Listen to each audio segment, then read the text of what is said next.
तो धनेंद्र भारद्वाज, ये 400 का जवाब 150 से जनता देगी, ये कह रहे राहुल गांधी, लेकिन ये पॉसिबल होगा कैसे? नेता तो आपके नजर आ नहीं रहे। एक साझा जो 2-3 रैलियां हमें दिखी, उसके बाद तो कोई साझा रैली, हमें कोई साझा मंच यहां दिखा नहीं। 19 तारीख से पहले चरण के चुनाव की शुरुआत हो रही है, मतदान शुरू हो जाएगा। पूजा जी, नरेंद्र मोदी इस देश के आज तक के सबसे झूठे प्रधानमंत्री साबित हुए। नरेंद्र मोदी का एक ही काम है कि सुबह उठो झूठ बोल के उठो, रात में सो झूठ बोल के सो। पिछले 10 साल से देश में झूठ बोलने का काम नरेंद्र मोदी कर रहे हैं। और मैं कहता हूं कि भारतीय जनता पार्टी और आरएसएस के तो डीएनए में झूठ है। ये पार्टी झूठ पे ही बनी है, इस पार्टी की फाउंडेशन ही झूठ पे है। 10 साल पहले नरेंद्र मोदी ने कहा था, अभी भारतीय जनता पार्टी के प्रवक्ता बड़ी बड़ी बातें कर रहे थे, नरेंद्र मोदी के माथे पे कलंक है 750 किसानों की हत्या का। 750 किसान मर गए नरेंद्र मोदी के तानाशाही और अहंकारी एक फैसले से। और नरेंद्र मोदी को आज तक प्रायश्चित नहीं। किसानों की बात करें, 750 किसानों की हत्या का पाप नरेंद्र मोदी और भारतीय जनता पार्टी के सर पे देश ने देखा है। और ये किस बात की बात कर रहे हैं? नरेंद्र मोदी को अगर इतना भी कह रहे 400 तो कह देते 600 सीटें भी पार कर देंगे। नरेंद्र मोदी को क्या झूठी तो बोलना है? 400 बोल दो, 600 बोल दो, 800 बोल दो, सच्चाई से तो वाकिफ होते नहीं है। और क्योंकि ये लोग चाहते हैं कि देश में तमाम विपक्षी दलों के नेताओं को जेल में भेज दे और ये अकेले मैच खेले, बॉलिंग पे। लेकिन धनेंद्र जी, एक बात तो मानते हैं ना, अगर आप ये कह रहे हैं कि इंडिया गठबंधन वो लड़ रहा है मौजूदा मोदी सरकार के खिलाफ, तो वो इंडिया गठबंधन संयुक्त रूप से जनता के बीच में तो दिखना चाहिए ना, जमीन पर तो नजर आना चाहिए।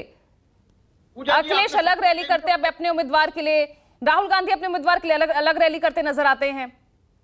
पूजा जी, आपने सबको टाइम दिया, थोड़ा सा टाइम देना, मैं बताता हूं नरेंद्र मोदी जी का क्या है। कि मैंने कहा कि नरेंद्र मोदी जी चुनाव अकेले लड़ना चाहते हैं, बगैर विपक्ष के लड़ना चाहते हैं।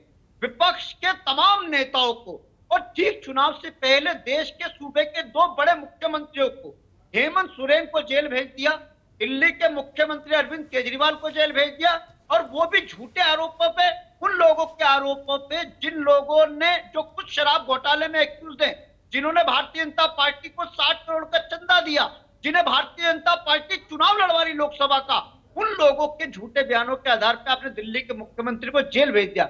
इन्हें लग रहा था कि दिल्ली के मुख्यमंत्री को जेल में डाल देंगे तो ये चुनाव जीतेंगे। इन्हें ये नहीं पता कि दिल्ली के लोग और देश के लोग जेल का जवाब वोट से देंगे। नरेंद्र मोदी की अहंकारी और तानाशाही सरकार को लोग झेलने को तैयार नहीं है। नरेंद्र मोदी ने 10 साल में देश में गरीब को मारा है, किसान को मारा है, मजदूर को मारा है, नौजवान को मारा है। यही सवाल तो पूछ रही हूं, तमाम मुद्दे आपके पास है, संयुक्त रूप से एक मंच से आवाज तो उठाइए आप सब। या दिल्ली में रैली करके भ्रष्टाचार के खिलाफ, केजरीवाल की गिरफ्तारी को लेकर आवाज उठाकर बस वहीं तक खत्म हो गया कि आम आदमी पार्टी का अभियान यहीं तक था? पूजा जी, इंडिया गठबंधन पूरी तरह मजबूत है, लेकिन प्रॉब्लम क्या है कि आप लोग एनडीए के घोषणा पत्र की बात नहीं कर रहे। आपने इस डिबेट में 4 बार बोला कि इंडिया गठबंधन का संयुक्त घोषणा पत्र कब आएगा, एनडीए का कब आएगा। एनडीए की कितनी रैली हुई? मैंने तो संयुक्त घोषणा पत्र की बात ही नहीं की। मैंने कहा एनडीए की जितनी रैली उससे ज्यादा इंडिया गठबंधन की रैली हुई है। और इंडिया गठबंधन, भाई ये सवाल बनता है ना, मेरठ में प्रधानमंत्री पहुंचते हैं तो जयंत चौधरी दिखते हैं ना मंच साझा करते हुए, बिहार में पहुंचते हैं तो वहां इंडिया गठबंधन दिखता है ना। अरे रैलियां जगह जगह हो रही है, प्रधानमंत्री नरेंद्र मोदी, यूपी के सीएम योगी आदित्यनाथ लगातार जनता के बीच है।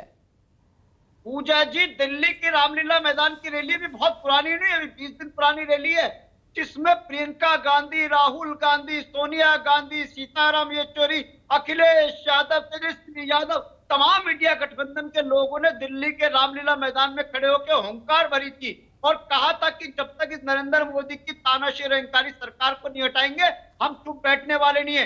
दिल्ली के लोकप्रिय मुख्यमंत्री अरविंद केजरीवाल की गैर कानूनी गिरफ्तारी का विरोध सब लोगों ने मिलकर करा था। और हम फिर कह रहे कि देश के 140 करोड़ लोगों का गठबंधन इंडिया अलायंस के साथ हो चुका है।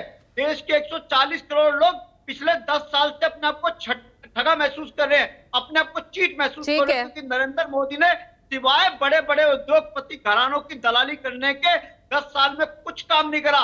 नरेंद्र मोदी बड़े बड़े उद्योगी घरानों के दलाल के रूप में काम करे, एजेंट के रूप में काम करे। नरेंद्र मोदी क्रोनी कैपिटलिज्म की सरकार चला रहे। इस सरकार के राज में देश का गरीब नौजवान मजदूर महिला धनेंद्र सब जी, परेशान है, आज तक दलित सब धनेंद्र जी, परेशान है। ऐसे शब्दों का इस्तेमाल मत कीजिए। देखिए, अगर ऐसे आपत्तिजनक शब्द नहीं, प्लीज, ये मेरी हमेशा आपसे दरख्वास्त रहती है। सिद्धार्थ बोलिए। 10 सेकंड दे रही हूं मैं सभी को, मैं एक राउंड में चलाना चाह रही हूं 10-10 सेकंड का। सिद्धार्थ, शुरुआत आपसे कर रही हूं।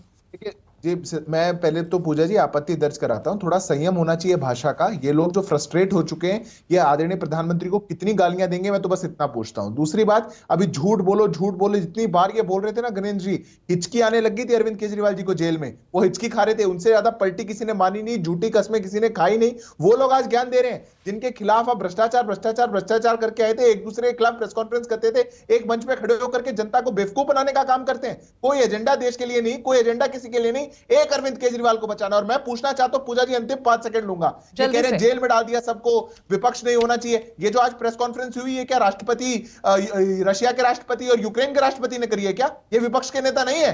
अरे देश के कितने नेता अंदर चले गए, सारे मुखरता से जनता के बीच में अपना चुनाव लड़ने का काम कर रहे हैं। आपकी काबिलियत नहीं और जनता मोहर नहीं दे रही, तो क्या करेंगे? ठीक है, आकाश यादव जी।